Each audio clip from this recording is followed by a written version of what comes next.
కావచ్చు, తెలుగులో చాలా గ్రాంధిక భాష కావచ్చు, మాస్టర్ గారు పాడినటువంటి పాటలు ఇలాంటి ఉచ్చారణ దోషాలు లేకుండా రాగయుక్తంగా, శ్రావ్యంగా, మృదుమధురంగా, అనితర సాధ్యమైనటువంటి గాత్రంతో వారు పాడినటువంటి పాటలు ఇప్పటికి కూడా మనల్ని తన్మయత్వం చెందేలా చేస్తూ ఉన్నాయి. అది ఒక ఆదర్శం. పాటలు చాలామంది పాడుతూ ఉంటారు. నేపథ్య గాయకులుగా ఎంతోమంది ఈ ఆధునిక యుగంలో గుర్తింపు పొందుతూ ఉంటారు. కానీ ఒక ఘంటసాల మాస్టర్ గారిని, ఒక ఎస్పి బాలసుబ్రహ్మణ్యం గారిని, ఒక సుశీల గారిని, ఒక జానకి గారిని మాత్రమే మనం జ్ఞాపకం ఉంచుకుంటాం. అన్నింటికి మించి మళ్ళీ ఒక్కసారి చూస్తే మా అందరికీ ఆదర్శం ఘంటసాల గారు అని చెప్పేటటువంటి పరిస్థితుల్లో మనం గమనిస్తూ ఉంటాం.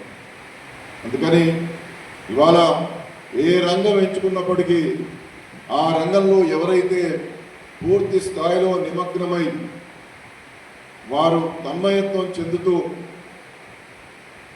సమాజాన్ని కూడా తన్మయత్వంలోకి ముంచగలుగుతారో వారు మాత్రమే ఈ సమాజంలో నిలబడగలుగుతారు.